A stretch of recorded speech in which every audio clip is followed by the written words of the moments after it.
A powerful voice from Pakistan said, "We are different from Hindus." The person speaking is Asimmunir. Now, if you're wondering who is this Asimmunir is, the man we all know in Pakistan is Shehbaz Sharif. He might be the prime minister on paper, but the complete power lies in the hands of Asimmunir, the Pakistan Army General.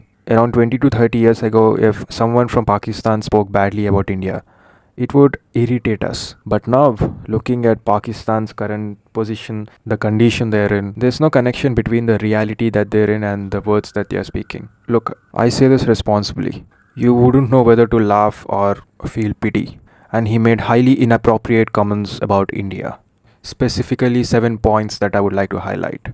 Let's discuss this with facts, not with any envy or grief. I personally don't have anything to talk badly about Pakistan. I don't have any country-based bias towards this because I always support truth. So let's discuss it openly. So he targeted Hindus, but let me be clear, this isn't a war between Hindus and Muslims. Pakistan was built on religious fanaticism, but India stands on the foundation of unity in diversity. Hindus, Muslims, Christians, Sikhs, we are all a part of India. One of my friends asked me, when a Hindu and a Christian are having a random conversation and when the conversation is about to get over, the Hindu said Jai Shri Ram after the conversation. So aren't we secular? He asked me, aren't we secular?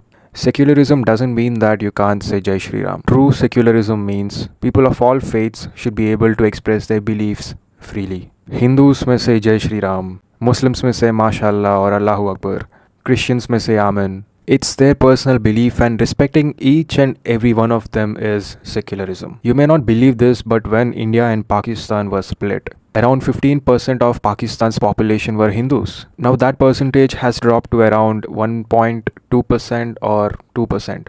But what happened to the rest? Do you think that you can hide the truth with speeches like these? It's all visible today, naked in front of everybody. Recently, so many people died in the Jafar Express. And do you think that people don't see it? Do you think that people don't know about it? Do you think that making speeches like this will give you an international acclaim? So here's something that you need to understand. It's not just Indians. Even the local Pakistanis are frustrated with Asimmunir. Why? Because they loved Imran Khan. But now Imran Khan is constantly in and out of jail due to politics. People had trust in him, a cricketer, an all-rounder, but that trust is now breaking. People in Pakistan are suffering. Their foreign reserves, only 4 billion. It may seem a lot, but for an entire nation, it's extremely low. If that runs out, they'll have to hold out a begging bowl in front of the world again. So once the mic came to his hand, Asif Munir started his speech. PM Shehbaz Sharif was sitting right there, along with many high-ranking diplomats and officials. And what did he say? He picked up the two-nation theory again. He said partition happened because Hindus and Muslims couldn't live together. He said India and Pakistan are not the same. They are two different nations. To which we all say, yes, they are. India and Pakistan can never be the same.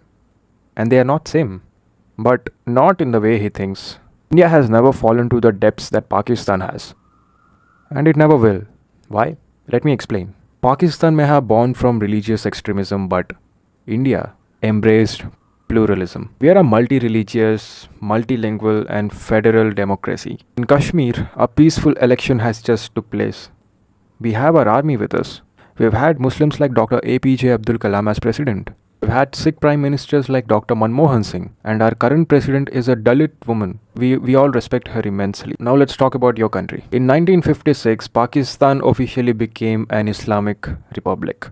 Minorities were either pushed out or killed, from 15% Hindus to 1.5%. You legally declared Ahmadiyas as non-Muslims and imposed blasphemy laws on them. What did that result in? You tell me. Identity crisis, military coups, violence. Even a hard-working man cannot live safely in his own home without a 6-foot wall. Today, even in your country, people need to install high walls just to feel safe. And you say you're different from India. Yes, you are. You really are. India is rising, you're collapsing. India has confidence, but you have conflict. India moves forward, but you hold on to past bitterness. India is building industries, but you're begging for loans.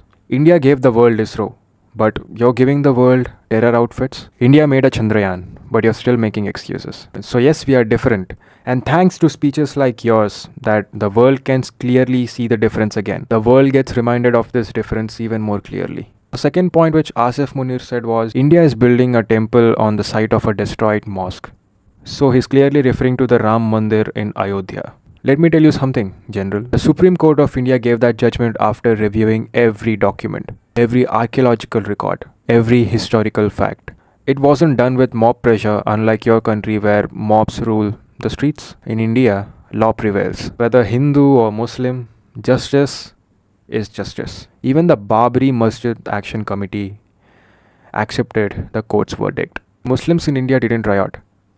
They respect the constitution because they believe in India, not Pakistan. You talk about mosques being destroyed, but what about temples in Pakistan? How many have been saved? From Lahore to Sindh, either the temples were destroyed or turned into storage godowns. Do you ever speak about that? Let's go to the third point. In India, religious minorities are being targeted. Mosques are being razed. Really? Let me ask you, who is India's richest man today? Mukesh Ambani, a Hindu. Who is India's biggest film star? Shah Rukh Khan, a Muslim. Who is India's music maestro? A.R. Rahman, a Muslim. Who is India's Miss World 2024? A Muslim again, Sini Shetty. That's India, where talent wins, not religion. Come to India and you'll see churches, temples, gurudwaras, and mosques standing side by side. In Pakistan, minorities can't even protest peacefully. Do you get that? And we give immense respect to minorities in India. Have you forgotten what happened to Asha Bibi, a Christian woman falsely accused of blasphemy? She had to flee your country to survive. Are you understanding the gravity of your situation, Mr. General? India gives shelter. Pakistan gives fatwas. So you tell me, who's more tolerant? And the fourth point, he claims Kashmir under occupation. Listen, General, in 2019, India removed Article 370 legally and democratically. So the entire region is open for development. Today, tourism is booming in Kashmir. Hotels are full, students are attending classes, girls are winning medals, and elections are being conducted peacefully. And guess what? Pakistanis themselves are watching this with envy. Because your side of Kashmir, Pakistan occupied Kashmir, POK, is still suffering. People there are protesting, starving, and demanding to join India. Why don't you talk about that, General? And the fifth point which he said, India is oppressing the Muslims across country. Let me ask you, where did this claim come from? From your media? Those few biased international outlets that never even visited ground zero? Come to Delhi, come to Hyderabad, come to Lucknow. You'll find Muslim entrepreneurs, professors, leaders, and artists. Sure, like every big country, India too has issues, but we face them, fix them, and move forward. We don't use religion to manipulate emotions like you do. And the sixth point which he said was, India's democracy is falling apart. That's rich, coming from a military dictator who runs a country where the army controls the judiciary, the media, and the people, and even the government and the elections. So where's your democracy, General? But India has independent courts, free media, and elections where even a tea seller can become prime minister.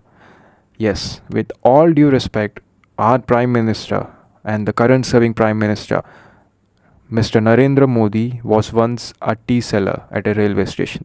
But in Pakistan, politicians can't even survive until they get army's blessings. And the seventh and last point which I observed was, he said India is getting isolated on the global stage. Is that so? Then why did India host the G20 summit with world leaders? And they have attended proudly. Then why Joe Biden visited India twice in a year? Why did Russia, France, Japan, and even some Middle East countries sign partnerships with India? Why? Look at Pakistan's passport ranking, one of the worst in the world. Look at India. We are becoming a global manufacturing hub. We are sending rockets to the moon and you're sending envoys to beg for aid. General Asimmunir, before giving such a historical speeches, take a hard look in the mirror. Your own countrymen are fed up. People in Lahore, Karachi and Islamabad are jobless, starved and scared. They are hopeless. Instead of fixing real problems, you target India to grab some attention so that these issues gets diverted, you're doing this to distract your people. It's quite evident. But this generation is woke up. They are more smarter than you think. They see through lies.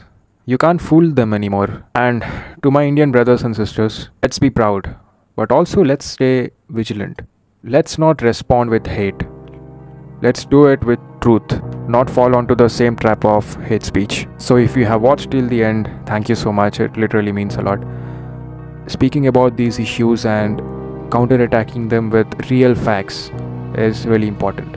And speaking responsibly is even more important. So yes, if you have watched till the end, thank you so much. It literally means a lot. See you in the next video.